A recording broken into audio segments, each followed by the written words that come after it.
Hello everyone, welcome to my YouTube channel let's study साथ साथ।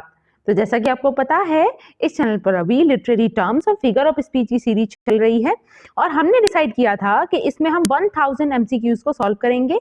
ये इस सीरीज का आज पार्ट नंबर 14 है, जिसमें भी आज भी हम 50 क्वेश्चंस को सॉल्व करेंगे। आई होप प्रीवियस वीडियोस को आपने देख ही लिया होगा और अभी तक आज ही मतलब पहली वीडियो है आपकी और अभी तक आपने उन वीडियोस को नहीं देखा है तो चैनल पर प्लेलिस्ट अवेलेबल है, आप जाकर वो पूरी प्लेलिस्ट देख सकते हो। उसमें हर एक पार्ट में हमने 50 क्वेश्चंस को सॉल्व किया है और वो क्वेश्चंस इंपॉर्टेंट हैं हर एक इंग्लिश लिटरेचर के एग्जाम के स्टूडेंट्स के लिए। ठीक है, चलिए शुरुआत करते हैं। आज भी हम बिना टाइम गवाए बहुत ही एक रैपिड फायर की तरह सारे क्वेश्चन को सॉल्व करेंगे। First question, trope is derive from the Greek word tropos which means. देखिए ट्रोप जो है वो एक मतलब ये जो वर्ड है वो ग्रीक वर्ड ट्रूप्स से लिया गया है। इसका मतलब क्या होता है? ऑप्शन है tropical, chemical, propose, loving, turn, direction या वे या फिर नन ऑफ दीज। यस, यहां पर जो राइट आंसर होगा वो क्या है? इस ट्रूप का मीनिंग होता है टर्न या फिर डायरेक्शन कह सकते हो या फिर कोई way. Okay, option number C is the right answer. Moving to the next question. Next is this is a 19th century movement in the romantic tradition. It promotes that every individual can reach the ultimate truth through spiritual intuition.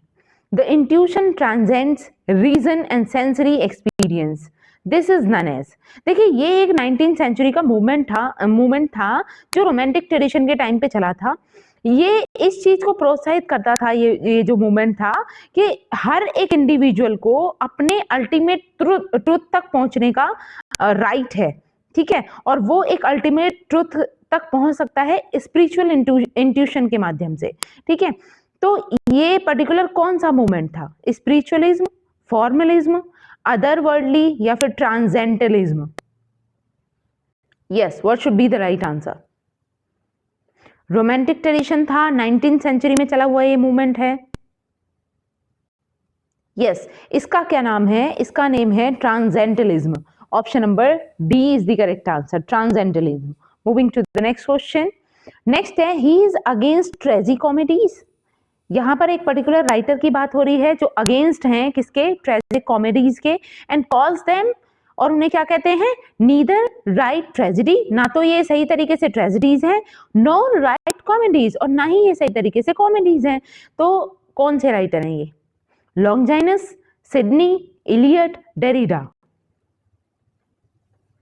Yes, क्या हो सकता है right answer?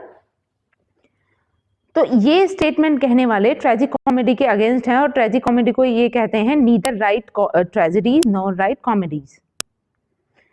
इन writer का name है Sidney. Option number B is the correct answer, Sydney.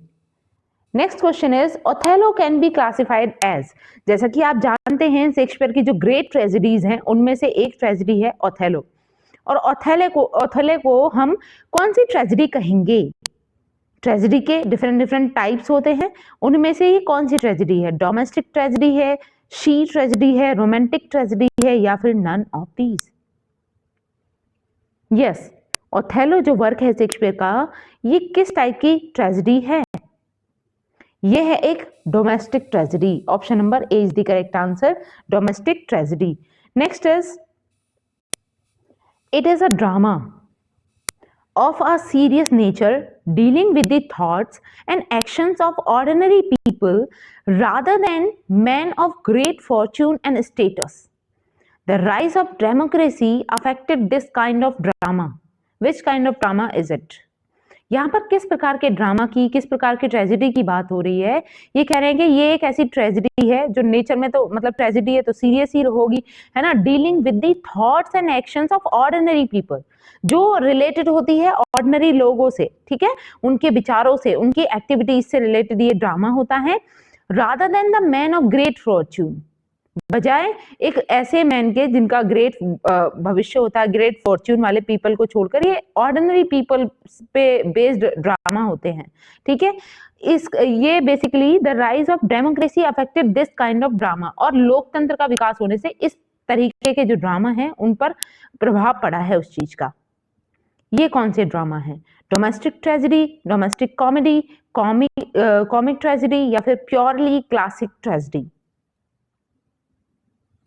तो इनको कहा जाता है डोमेस्टिक ट्रेजेडी। ठीक है, ध्यान रखना है। Option number A is the correct answer. Next is, it is a kind of dictionary. It consists of words which are grouped according to similarity in meaning. It is, ये एक प्रकार की dictionary होती है।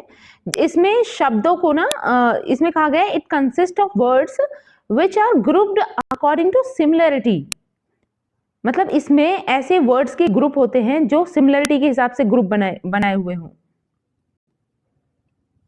इसको क्या कहा जाएगा? ग्लॉसरी, वोकैब ट्रेजर, थेसरस या फिर नियोलॉजिज्म?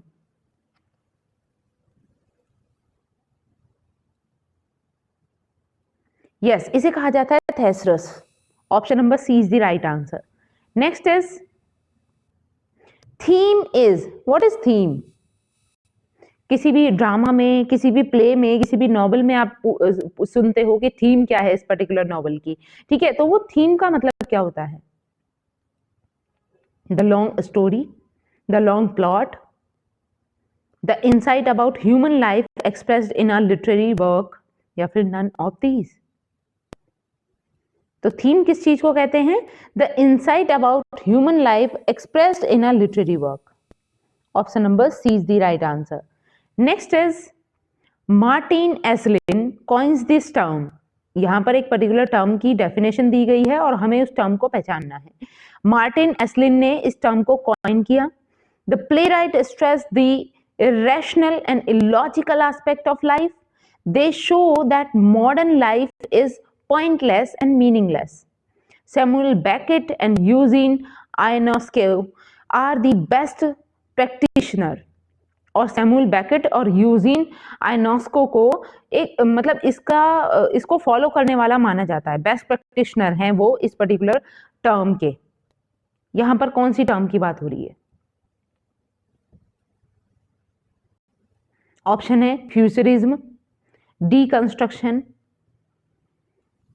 थिएटर ऑफ एब्सर्ड या फिर बीट जनरेशन। यस, जैसा कि आप इसकी डेफिनेशन से समझ गए, एक ऐसा प्ले राइट, इसमें प्ले राइट क्या कर रहा है? The play right stress the irrational and illogical aspect of life. Okay, तो इसको क्या कहेंगे? Theatre of absurd. ओके, यहां पर जो राइट आंसर होगा वो होगा theatre of absurd. Question number 8। Yes.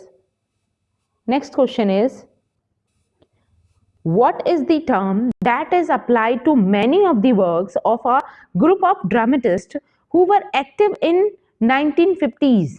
The popular dramatists of this group were Adamov, Beckett, Janet, Ionesco, Pinter. तो यहां पर फेमस जो राइटर हैं उनसे ही आप समझ गए होंगे यहां पे कौन से टर्म की बात हो रही है। What is the term that is applied to many of the works of a group of dramatists who were active in 1950s? Yes, theater of absurd. ध्यान रखना है। Option number A is the correct answer. Next question is, who coined the term movement, the movement in 1954? इस term को किसने coin किया था?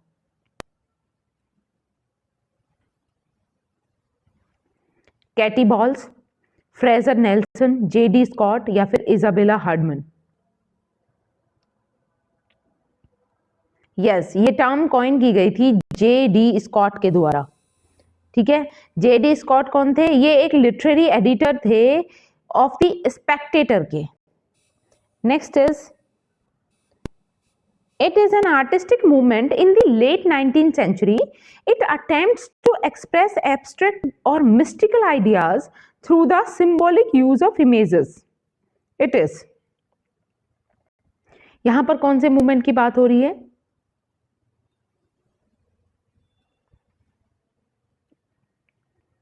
ये एक आर्टिस्टिक मूवमेंट था जो 19th century, late 19th century में शुरुआत होती है इस मूवमेंट की।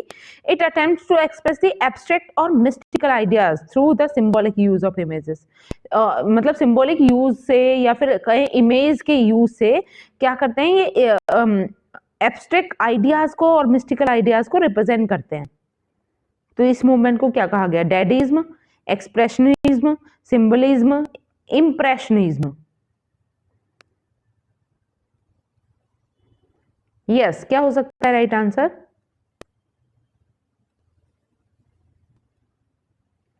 Symbolism. Option number C is the correct answer. Next is, it may be a person, place, thing or event. It has a meaning. It also stands for something more than itself. The term is. यहाँ पर कौन सी term की बात हो रही है?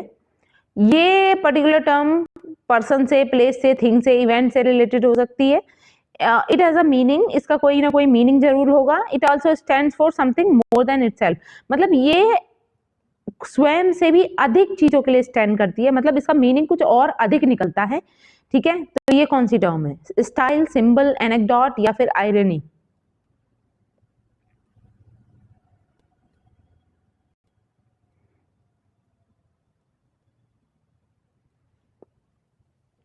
Yes, यहां पर राइट आंसर है सिंबल।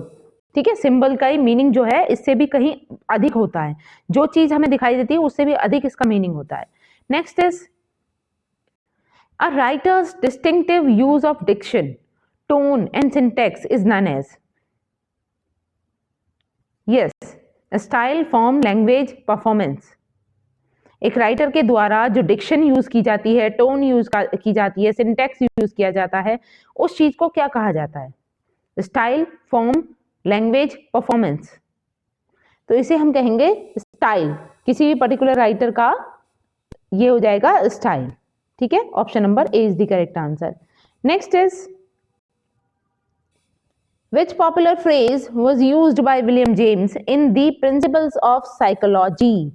विलियम जेम्स का एक बहुत ही फेमस वर्क है द प्रिंसिपल्स ऑफ साइकोलॉजी। इसके अंदर इन्होंने एक फ्रेज को यूज किया था और वो फ्रेज बहुत ज्यादा फेमस हुई थी।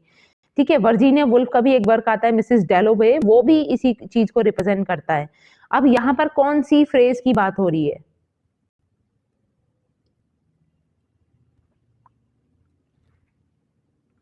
The stream of consciousness, the theatre of absurd, the beat generation या फिर नन ऑफ दीज?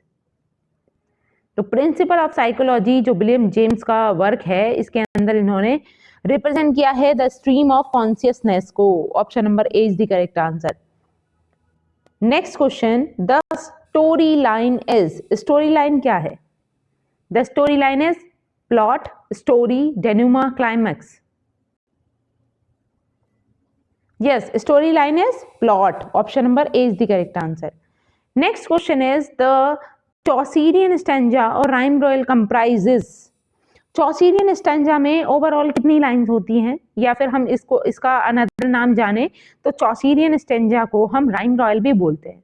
ठीक है, अब इसमें ओवरऑल जो लाइंस होती हैं वो कितनी होती हैं? 7 लाइंस होती हैं। Okay, option number A is the correct answer. अगर पूछ लिया जाए आपसे स्पेंसिलियन स्टेंजा में कितनी लाइन होती है, तो वो भी आपको पता होना चाहिए। स्पेंसिलियन स्टेंजा में 9 लाइंस होती हैं। ठीक है, तो यहाँ पर चौसीलियन स्टेंजा पूछा गया जिसमें टोटल ओवरऑल 7 लाइंस होती हैं और इसको हम राइम रॉल भी बोलते हैं। Next is spoonerism. What is spoonerism? Options हैं, a repetition of usually the sounds or last syllable of the 2 or more word, the transposition of usually initial sounds of 2 or more words, a transposition of usually spellings of all the words for making emphasis या फिर none of these? स्पूनरिज्म किसे कहा जाएगा? Yes, स्पूनरिज्म में क्या होता है? एक ये ट्रांसपोजिशन होता है of usually initial sounds of 2 or more words. ठीक है, यहां पर राइट आंसर है option number B. Next is, yes, Gerald Manley Hopkins यानी GM Hopkins invented the form of the curtal sonnet? GM Hopkins के द्वारा कर्टेल सोनेट की form को इन्वेंट किया गया था। It is no sonnet which consist, ये एक ऐसा सोनेट होता है जिसमें ओवरऑल कितनी लाइंस होती है? 12 लाइंस, 11 लाइन, 14 लाइन, 13 लाइन। जैसा कि आप जानते हो सोनेट जो होता है वो 14 लाइन का होता है, ठीक है। लेकिन जीएम हॉपकिंस के द्वारा जो इन्वेंटेड किया गया जिसको कर्टेल सोनेट बोला जा रहा है, इसमें कितनी लाइंस होती हैं? यस, इसमें ओवरऑल 11 लाइंस होती है, या फिर कई जगह पर आपको 10.5 भी लिखा हुआ मिल सकता है, ठीक है। 11 लाइंस या फिर 10.5 line. Next is it is a theoretical device through which an actor expresses his thoughts to the audience alone. The character speaks to himself, herself when he or she is alone on the stage. It is known as, यहाँ पर क्या हो रहा है, ये एक theoretical device होती है जिसके अंदर एक्टर अपने विचारों को ऑडियंस के सामने अकेले रिप्रेजेंट करता है, बताता है ऑडियंस के सामने। And the character speak to himself और हरसेल्फ, और इस सिचुएशन में जो भी पर्टिकुलर कैरेक्टर है जो ऑडियंस के सामने बोल रहा है वो खुद से बातें करता नजर आता है, ठीक है, जिससे कि ऑडियंस सुनती है उस चीज को, और बाकी के जो अदर कैरेक्टर होते हैं स्टेज पे अवेलेबल वो नहीं सुनते हैं, वो अपने आप से बातें कर रहा होता है जो भी मेन कैरेक्टर होगा, ठीक है। तो इस थियोरेटिकल डिवाइस को क्या कहा जाता है? सोलिलोक्वी, ड्रामेटिक मोनोलॉग, असाइड या फिर नन ऑफ दीज? तो इसको हम कहते हैं सोलिलोक्वी, ठीक है। आपको असाइड भी लग सकता है, देखो इन दोनों में डिफरेंस है, ये चीज ध्यान रखना आप। सोलिलोक्वी और असाइड ये दोनों में अंतर है। सोलिलोक्वी भी वैसे तो अकेले में बोली जाती है, राइटर अपने आप से ही बातें करता है, सिर्फ ऑडियंस सुन रही होती है। लेकिन असाइड में देखो इनमें मेन जो अंतर है वो ये है कि सोलिलोक्वी बहुत ही पर्सनल होती है, राइटर सिर्फ अपनी लाइफ के बारे में ही बातें करेगा, अपने आप से अपनी चीजों के बारे में बता रहा होता है। लेकिन असाइड जो होती है वो पर्सनल ना होके पब्लिक होती है, मतलब जो स्टेज पे कोई कैरेक्टर है वो डायरेक्टली इंटरेक्ट करता है ऑडियंस से, ठीक है। उसमें वो अपनी बातें ना बता के स्टोरी के लिए कह सकता है कि देखिए अब आगे क्या होगा कहानी में, वो सब चीजें वो ऑडियंस से बोल रहा होता है, वो डायरेक्टली कनेक्ट कर रहा है ऑडियंस से, ठीक है। तो असाइड और सोलिलोक्वी में ये अंतर होता है। यहाँ पे जो राइट आंसर होगा वो होगा soliloquy. Option number A is the correct answer. Next is, it is taken from a Latin word which means a very long word. एक लैटिन वर्ड है, ठीक है, यहाँ पे दिया नहीं गया है वो, और उसका मतलब होता है a very long word, एक बहुत ही लंबा शब्द। It is defined as the use of very long word, और उसको डिफाइन भी ऐसे किया गया है कि जब हम बहुत ही लंबे वर्ड का यूज करते हैं उस टर्म को क्या कहेंगे? जब हम बहुत बड़े बहुत लंबे से वर्ड का यूज करें तो उस टर्म को क्या कहा जाएगा? एंटोनोमासिया, इंटरपोलेशन, कैरेस्क्यूरो या फिर sesquipedalian? What should be the right answer? Yes, इसको कहा जाता है sesquipedalian. Option number D is the correct answer. जब भी यूज किया जाता है, मतलब इस पर्टिकुलर टर्म को, इस एक्टिविटी को जब हम लॉन्ग वर्ड को यूज करते हैं तो उसको कहते हैं sesquipedalian. Next is, Menippean satire was revived during the Renaissance. It was used in prose form of ridicule, false learning and false belief. The best example of Maniappan satire during the Renaissance is, yes, देखिए यहाँ पे एक satire के type के बारे में बात की जा रही है जिसका नाम है मैनिपियन सटायर। मैनिपियन सटायर जो होता है ये रिवाइव हुआ था ड्यूरिंग द रेनासा के दौरान ये रिवाइव हुआ, मतलब जब ही जनरेट हुआ।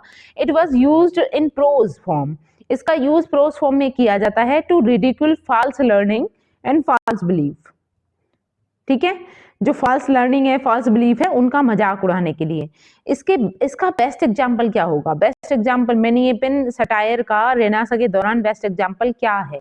ऑप्शन है थॉमस मूर का यूटोपिया, अलेक्जेंडर पॉप का rape of the lock, George Orwell का एनिमल फॉर्म या फिर नन ऑफ दीज? तो मैनियप्पन सटायर का एग्जाम्पल क्या हो सकता है इनमें से? मैनियप्पन सटायर का एग्जाम्पल है यूटोपिया, थॉमस मूर का, ठीक है। Option number A is the correct answer. Next is, it ridicules the shortcomings of people or institutions. Its purpose is to bring about a change, the term is, यहां पर किस term की बात की जा रही है? यस, इसमें भी उपहास उड़ाया जाता है, मजाक उड़ाया जाता है शॉर्ट कमिंग्स ऑफ पीपल, लोगों की कमियों का या इंस्टीट्यूशन की कमियों का। It's purpose to bring about a change, इसका मेन उद्देश्य होता है कि चेंज लाया जाए, जो गलत चीजें हैं उनको सुधारा जाए, जो रॉन्ग चीजें हैं उनका मजाक उड़ाया जाता है। ठीक है, कॉमेडी है, सटायर है, फेबल है, आयरनी है।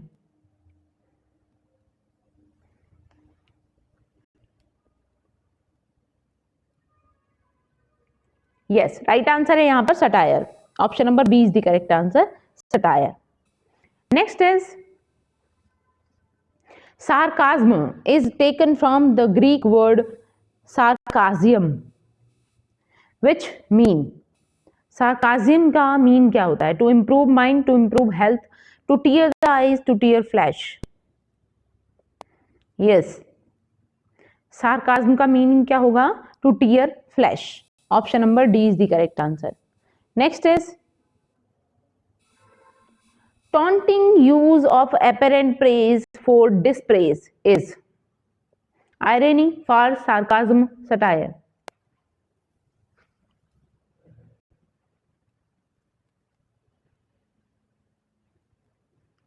यस, जैसा कि स्टेटमेंट में आप देख पा रहे हो, taunting use of apparent praise, ठीक है, मतलब प्रेज वाले वर्ड्स का तो यूज हो रहा है, लेकिन एक टॉन्ट के रूप में यूज हो रहा है, किसी को डिस्प्रेज करने के लिए। तो इसको हम क्या कहते हैं? इसको कहते हैं sarcasm. Option number C is the correct answer. Next is it is a story in which an idealized hero or heroine undertakes a quest and in the end becomes successful. It is known as comedy, tragedy, romance, flirtation. Yes, क्या होगा right answer? ये एक ऐसी story होती है जिसमें एक ideal hero या heroine undertakes a quest and in the end become successful. Yes, right answer है romance. Option number C is the right answer. Next is rhymes are called perfect rhymes. Rhymes को कब perfect rhymes कहा जाएगा? Option है when the stressed vowel ending consonant are different, when the stressed consonant and ending vowel are different, when the stressed vowel and ending consonant are exactly the same, when the unstressed vowel and ending consonant are exactly the same। yes, perfect rhymes कौन सी होगी? जब एक stressed vowel जो है और ending consonant are exactly same, जब जो stress vowel और एंडिंग कॉन्सोनेंट जो है वो बिल्कुल एक जैसे होंगे, तब उसको परफेक्ट राइम कहा जाएगा। When the stressed vowel and ending consonant are exactly the same. Option number C is the right answer. Next question, a masculine rhyme is, masculine rhyme किसे कहेंगे? राइम दो तरीके की मानते हैं ना, एक फेमिनाइन राइम होती है, एक मैस्कुलिन राइम होती है। तो मैस्कुलिन राइम के कैरेक्टरिस्टिक्स क्या हैं?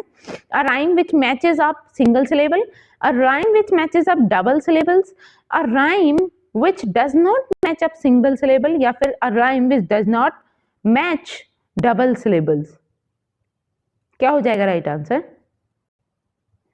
मैस्कुलिन राइम कौन सी होती है? एक ऐसी राइम जिसमें मैचअप होता है सिंगल सिलेबल का। Option number A is the right answer. A rhyme which matches up single syllable, that is called masculine rhyme. और फेमिनाइन राइम क्या होती है?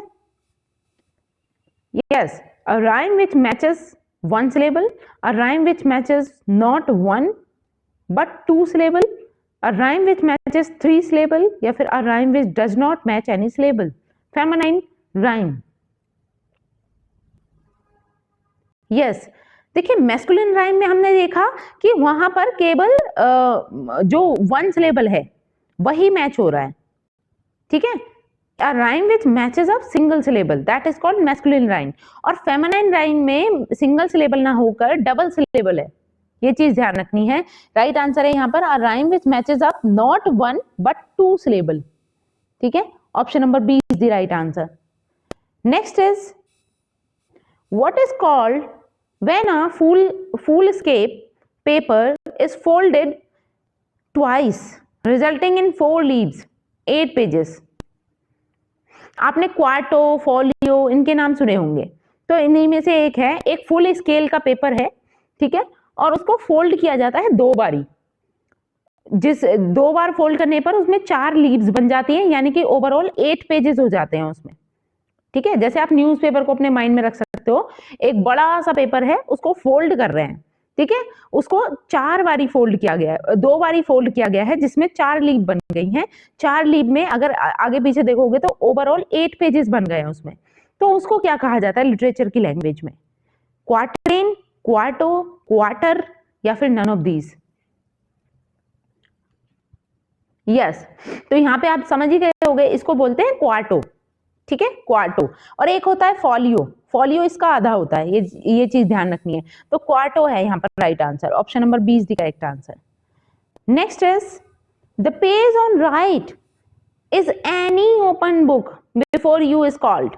देखिए, आप बुक को देखोगे, ओपन बुक में एक राइट साइड का पेज होता है, एक लेफ्ट साइड का पेज होता है। तो यहाँ पर राइट साइड वाले पेज की बात हो रही है। राइट साइड वाले पेज को, एक ओपन बुक के राइट साइड वाले पेज को क्या कहा जाता है? Verso, recto, folio, quarto. तो फोलियो, क्वार्टो तो नहीं होंगे इसमें, या तो वर्सो कहा जाता है या रेक्टो कहा जाता है। बताइए राइट साइड वाले पेज को क्या कहा जाएगा? यस, राइट साइड वाले पेज को रेक्टो कहा जाता है, ध्यान रखना। और लेफ्ट साइड वाले पेज को वर्सो कहा जाता है, ठीक है। Option number B is the correct answer. Next is it is a literary work when shows poetic quality, it uses emotional effects and images, it is written in prose not in verse, it is. ये एक literary work है जो poetic quality represent करता है, लेकिन ये pros में लिखा गया है, ये वर्स में नहीं, पोएटिक फॉर्म में नहीं लिखा हुआ है। हालांकि ये रिप्रेजेंट क्या कर रहा है? पोएटिक क्वालिटी को रिप्रेजेंट कर रहा है, ठीक है। और इसमें क्या चीज रिप्रेजेंट हो रही है? ये यूज करता है इमोशनल इफेक्ट्स को, इमेजेस को। तो इसे क्या कहेंगे? Prose poetry, poetic prose, poetry sentimental, prose with sentiments, या फिर नन ऑफ दीज? देखिए, प्रोज का फॉर्म है, इसको प्रोज पोएट्री बोल देते हैं, क्योंकि एक प्रोज है जो पोएटिक फॉर्म में लिखा हुआ है, ठीक है। या फिर हम इसे पोएटिक प्रोज बोलेंगे या प्रोज पोएट्री बोलेंगे। Option number A is the correct answer. Next is it is a literary work which is based on fact, though it may have some fictional element in certain cases. It is, yes, ये एक literary work होता है जो ज्यादातर fact पर निर्धारित होता है, जो फैक्ट्स हुए हैं उन पर बेस्ड होता है। It may have some fictional element, लेकिन इसमें कुछ फिक्शनल एलिमेंट्स हो सकते हैं, मतलब जो राइटर है वो अपनी तरफ से कुछ इमेजिनरी चीजें भी इसमें डाल सकता है, ठीक है। कुछ फिक्शनल एलिमेंट्स भी इसमें जुड़े हुए होते हैं। हालांकि ये फैक्ट पर बेस्ड होता है, लेकिन इसमें कुछ इमेजिनरी चीजें भी इंक्लूडेड हैं कुछ सर्टेन केसेस में। तो उसको, उस प्रोज को हम क्या कहेंगे? नॉन फिक्शनल प्रोज है, फिक्शनल प्रोज है, पोएट्री है, नन ऑफ दीज? तो आप समझ ही गए होंगे, जब इसमें फिक्शनल एलिमेंट्स का यूज हो रहा है तो ऐसे प्रोज को क्या कहा जाएगा? यस, फिक्शनल प्रोज, ठीक है, क्योंकि इसमें फिक्शनल एलिमेंट्स का भी यूज हो रहा है साथ के साथ, हालांकि ये फैक्ट पर बेस्ड है। Next is biographies and essays are the instance of. Biography और एसेज जो होते हैं वो किसके एग्जाम्पल हैं? फिक्शनल प्रोज के, नॉन फिक्शनल प्रोज के, पोइट्री के? यस, बायोग्राफी और एसेज इसके एग्जाम्पल होते हैं। बायोग्राफी में भाई कोई फिक्शनल चीज थोड़ी ना होती है, उसमें रियल लाइफ पर बेस्ड होती हैं वो चीजें, है ना। एसेज भी ज्यादातर इसी तरीके के होते हैं। तो ये सब एग्जाम्पल हैं नॉन फिक्शनल प्रोज के, ठीक है। Option number B is the right answer. Next is it is a literary work which is wholly और partly imagine और theoretical such prose as। एक लिटरेरी वर्क है which is wholly और partly imagined, ठीक है। इस प्रोज को हम क्या कहेंगे? Sentimental prose, fictional prose, reflective prose, या फिर नन ऑफ दीज? यस, इसमें ना इमेजिनरी चीजें भी इंक्लूडेड हैं, ठीक है, तो इसको हम फिक्शनल प्रोज ही बोलेंगे। Option number B is the correct answer, fictional prose. Next is it is a form of language which has no formal material structure. It is natural flow of speech. It is, ये language की एक form होती है जिसमें कोई formal material structure नहीं होता है, ये एक नेचुरल फ्लो ऑफ स्पीच होता है। इसको क्या कहेंगे? Poetry, prose, conversation, none of these. Yes, इसको प्रोज कहा जाएगा क्योंकि इसमें कोई आर्टिस्टिक वे में चीजें नहीं लिखी जाती, इसमें सीधे सिंपल भाषा में चीजों को लिखा जाता है। ठीक है, इसको प्रोज कहा जाएगा। Next is a separate introductory session of a literary, dramatic or musical work is known as। yes, एक separate introductory session है, section है of literary का, ठीक है, या फिर ड्रामेटिक या म्यूजिकल वर्क का, इसको क्या कहा जाएगा? Epilogue, monologue, preface, prologue. Yes, इसको प्रोलॉग कहा जाता है। Option number D is the right answer. Next is prolapse is commonly referred as। prolapse सामान्यतः किससे संबंधित है? फ्लैश फॉरवर्ड, फ्लैशबैक, प्रीफेस या prologue? Yes, prolapse is related to flash forward। Option number A is the correct answer. ठीक है, next is it is a figure of speech in which the speaker raises an objection and then immediately answers it। it is anticipating and answering objection in advance। for instance, Horatio, I'm dead। this figure of speech is, यहाँ पर एक figure of speech के बारे में पूछा जा रहा है, उसकी डेफिनेशन दी गई है कि एक ऐसी फिगर ऑफ स्पीच है जिसके अंदर स्पीकर एक ऑब्जेक्शन रेज करता है और इमीडिएटली उसका आंसर भी दे देता है। ठीक है, और it is anticipating and answering objection in advance. ठीक है, और मतलब इसमें ना कुछ ऐसी चीजें बोली जा रही हैं जो अभी हुई भी नहीं है, उनको पहले से उसने समझ लिया है और रिप्रेजेंट कर रहा है। एग्जाम्पल के तौर पे एक स्टेटमेंट दी गई है, ठीक है, होरेशियो, आई एम डेड। अब ये बताना है कि यहाँ पर कौन सी फिगर ऑफ स्पीच है। मतलब जो घायल पड़ा हुआ होता है हैमलेट और वो होरेशियो से कह रहा होता है, होरेशियो, आई एम डेड। ठीक है, अभी मरा नहीं है लेकिन वो उससे कह रहा है इस चीज को। तो एक ये कौन सी फिगर ऑफ स्पीच है? Zeugma, pleonasm, prolepsis, none of these. Yes, ये एग्जांपल है प्रोलैप्सिस का। Option number C is the correct answer. Next is which type of drama was popularized by the Norwegian playwright Henrik Ibsen। Norway के एक writer रहे हैं Heinrich Ibsen. ये किस लिए फेमस हैं? ये किस प्रकार के ड्रामा लिखने के लिए बहुत ज्यादा फेमस है? Realistic play, documentary play, verse play, problem play. Yes, तो हेनरिक इब्सन को जाना जाता है प्रॉब्लम प्ले लिखने के लिए। Option number D is the correct answer, problem play. Next is a problem play is the presentation of the conflict between man's will and his environment। who wrote? ये definition किसने दी है problem play की? इन्होंने क्या कहा है कि problem play क्या होता है? ये एक प्रकार की प्रेजेंटेशन होती है उस संघर्ष की जो मनुष्य की खुद की इच्छाओं और उसके वातावरण के बीच में जो संघर्ष चल रहा होता है उसकी प्रेजेंटेशन होते हैं प्रॉब्लम प्ले। तो ये डेफिनेशन किसने दी है? शॉ ने, सिडनी वेब ने, या फिर गाल्सवर्दी ने, या फिर नन ऑफ दीज? क्योंकि गाल्सवर्दी को भी बहुत मतलब जाना जाता है प्रॉब्लम प्लेज लिखने के लिए, ये भी चीज ध्यान रखनी है आपको। तो ये जो डेफिनेशन दी है वो शॉ के द्वारा दी गई है, GB Shaw. Option number A is the right answer, Shaw. Next is a new word is formed by joining two others and combining their meanings। for instance, mortal, brunch, frenemy, it is none as। देखिए यहाँ पे क्या हो रहा है, दो different words को जोड़कर एक वर्ड बना दिया जा रहा है। ठीक है, तो इस प्रकार की जो प्रतिक्रिया होती है जिसमें एक नए वर्ड का निर्माण दो वर्ड्स को जोड़कर एक नया वर्ड बना दिया जाता है, इसको क्या कहते हैं?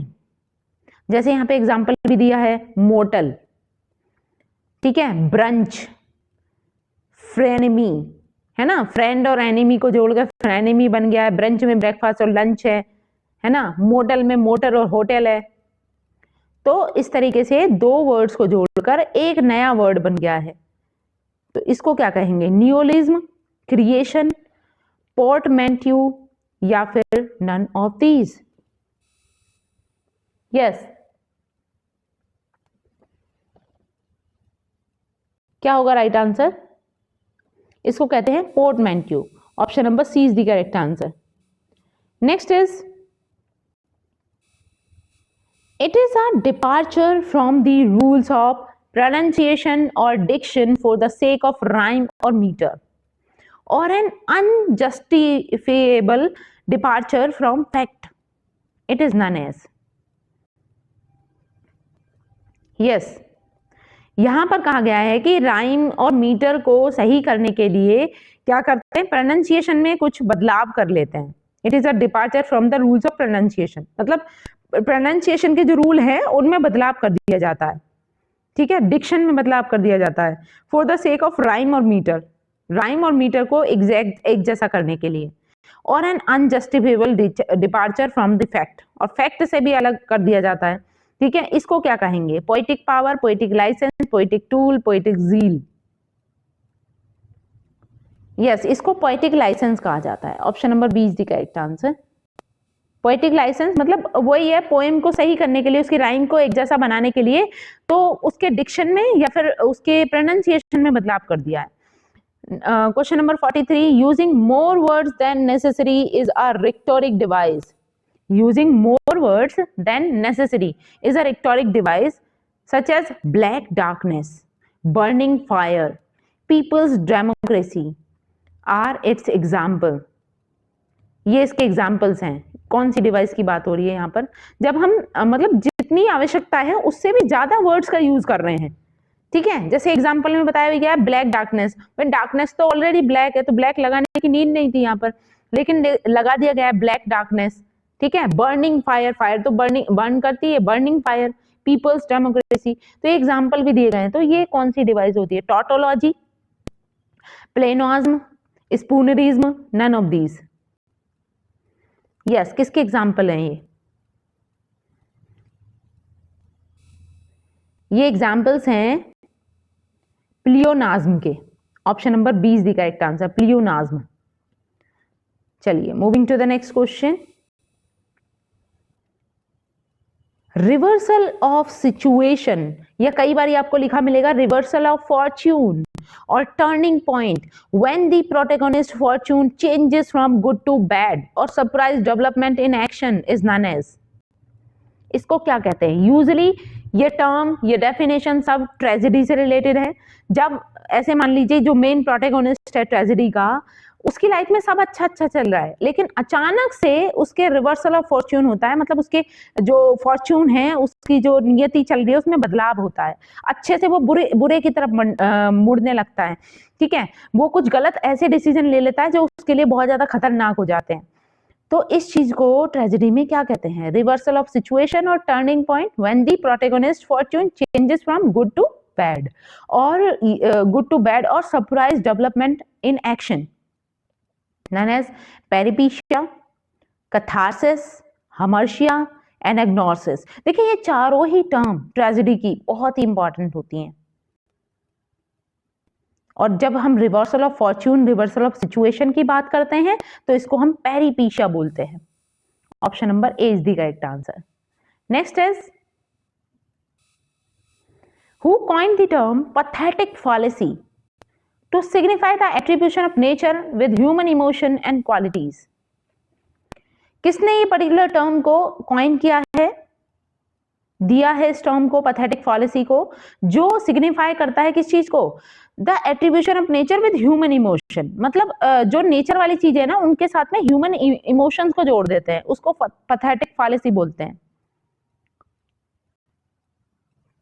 ठीक है, तो कौन है वो जिन्होंने कॉइन किया pathetic fallacy? John Ruskin, Kristeva, Derrida, caesura? क्या होगा right answer? Yes, John Ruskin के द्वारा पैथेटिक फैलेसी कॉइन किया गया था, ध्यान रखना। Option number A is the correct answer. Next is, a composition that imitates somebody's, एक minute, yes, a composition that imitates somebody's style in a humorous way is known as, एक ऐसी composition जिसमें किसी के स्टाइल को imitate किया जा रहा है एक ह्यूमरस वे में। इमिटेट मतलब नकल की जा रही है, किसी के स्टाइल की नकल की जा रही है, वो भी एक मजाक के तरीके से, एक ह्यूमरस वे में। क्या कहेंगे इसको? Melody, laughing stock, parody, periodic. Yes, इसको कहा जाता है parody. Option number C is the correct answer, parody. Next question is, it is a work of art that imitates the style of some previous work. It is a mixture of themes, stylistic elements or subjects from other works. It is, यहां पर किस particular term के बारे में बात हो रही है? ये एक आर्टिस्टिक वर्क है जो इमिटेट करता है किसी के स्टाइल, किसी के प्रीवियस वर्क के स्टाइल को। It is a mixture of theme, stylistic element and subject from other works. दूसरों के वर्क की जो थीम है, जो स्टाइलिस्टिक एलिमेंट हैं, उनका मिक्सचर होता है ये। ऑप्शन है इमेजिज्म, एक्सप्रेशनिज्म, पैस्टेज या फिर नन ऑफ दीज। यस, क्या हो सकता है राइट आंसर?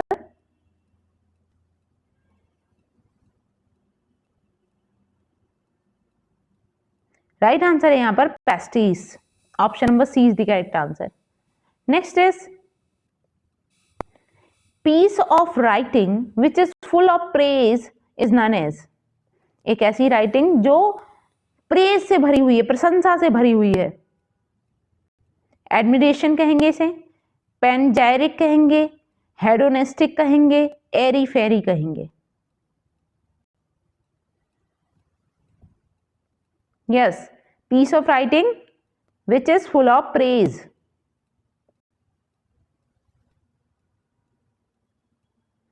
इसको कहा जाता है panegyric. Option number B is the correct answer. Next is, it is a word, number, phrase or other sequence of characters. In Greek it means running back again. It is read as the same backward or forward. For instance, madam, civic, radar। मतलब इसमें कहा गया है कि एक ऐसा word होता है जिसमें जितने भी लेटर्स हैं ना, उन्हें चाहे तो फॉरवर्ड वे में लगा लो, ठीक है, या बैकवर्ड वे में लगा लो, उनकी प्रोनाउंसिएशन, उनका मीनिंग बिल्कुल सेम रहता है, ठीक है।